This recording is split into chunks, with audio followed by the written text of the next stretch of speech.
They're getting them ready to put the sod and the seed in the back of Al's yard. Really looking nice. Al on his deck figured out where to put his chairs and his outdoor cooker. Hey Al, give us a word about this. Oh, this is real nice.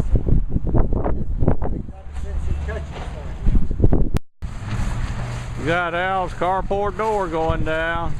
Okay.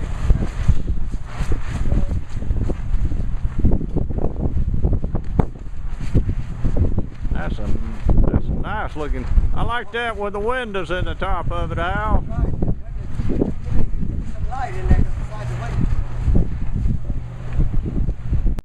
Okay, Al's picking out his storage building for behind his new home here in Northport. Here at, what's the name of your business? Bama Carport Storage. It's